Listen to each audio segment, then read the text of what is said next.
Hi guys, today I'm going to talk to you guys about the 5 most important parts of the US government. So one of, I think, probably the most important part of the US government is that it is a republicanism. So it is a Republican form of government. So the ideology of being a citizen in a state in which the people hold popular sovereignty. So that means in a Republican form of government, the people kind of rule. They have, government officials and they have rulers, but they're not sovereign to them. They're sovereign to themselves. And then popular, popular sovereignty ruled by people through the representation from representatives that they elect. So it's not.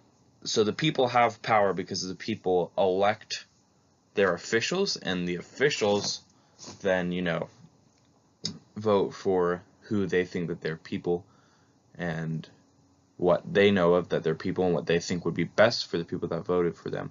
They vote for the candidate or the bill or whatever they need to address. A form of government in which power is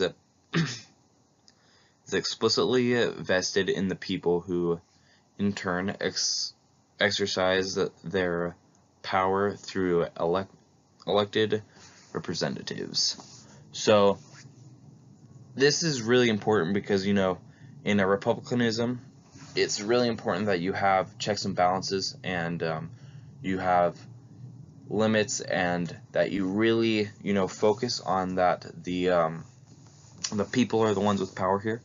So the people are the ones giving the elected officials power through elected representatives. So the people are giving those elected representatives power, and they elected representatives are also empowering the people. Another very important part of the U.S. government is the separations of powers. So in the U.S. government, we have the executive, judicial, and legislative branches. And so in the Constitution, it outlines these branches. So in our government, we believe that it is very important to separate the powers between all the branches. So the executive branches is the branch that the president and vice president are in, and it's made up of 15 heads of departments in the government, and then the legislative branch is made up of Congress and senators, and then the judicial branch is made up of Supreme Court justices and all the judicial stuff. And so in this part in the Constitution, it is outlined that not one branch can have major power, and this goes into the next thing I have, which is checks and balances. So we have checks and balances to keep the government from becoming too powerful. So it's more just to so that the people in the government don't become more powerful. So each branch is given powers, and each of the other branches are given checks to their powers. So every power that another branch has, another branch can check it. So the judicial branch, who's in charge of, they're mostly in charge of making sure that the Constitution is being upheld, and they are able to review, revise executive orders and from the executive branch. And the executive branch, what they have is the president, who is in the executive branch. He appoints some court officials. So the court justices are appointed by the president, and then the legislative branch can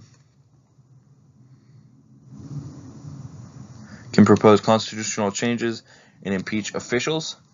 And that's that's the check they have on the judicial branch, and the judicial branch determines whether laws are constitutional or not. So that's what they have on the legislative branch. And these are all just examples, and I don't think I really need to go through them. You guys can read them if you need to. And then one of the examples I had was the process of passing a bill. So the legislative branch passes the bill, the executive branch looks at it. If they don't like it, they can veto it, and it sends it back to the legislative branch. But that isn't all powerful, so there's obviously a check to that in the legislative branch. And that is that if they get 2/3 majority vote, that it passes. Our next is limited government. So when government is restricted by laws and rule by men versus rule by law. So this is really, so rule by men would be like a monarchy or a tyranny, and so when the government is restricted by laws, it means that the government has to listen to the laws. People in power have to listen to the laws, and there are consequences for them breaking those laws. So if you break the laws, you'll get in lots of trouble for that. And the rule by men versus rule by law, it's just we are ruled by the laws of the land, not by the people in power or the people enforcing those laws. And we have ways with our Constitution and the Federalist Papers that outline, those laws and what they can and cannot do. The last thing that I'm going to go over is individual rights. So our individual rights are outlined in the Bill of Rights, and the Bill of Rights is the Bill of Rights and the first 10 amendments of the Constitution outline the rights of the U.S. people.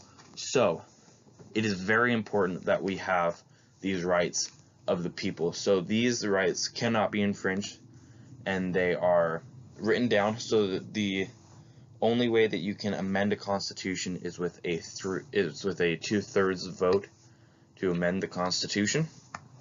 So if you wanted to take out one of those amendments, it would take a 2/3 vote. But with those amendments in place, you have the right, the right to the freedom of speech, right to the freedom of religion. You have the right to bear firearms and the right to have an assembled militia. All of these things, they cannot be infringed by the government, or we have them, and you cannot be condemned for having these, there are obviously, in freedom of speech, there are checks to these two, like with freedom of speech, threats, and that kind of thing, that's, people argue that it's their freedom of speech, but, it's then also, it can endanger other people's freedoms. So, there are checks to all of them, but the government has to, they have to watch your freedoms, and they can't infringe on your freedoms. So that's all I have for you guys today. I'm very grateful for you guys watching this. These are some of my sources, just a couple of the pictures, and thank you guys a lot. Thank you guys. Thanks for watching.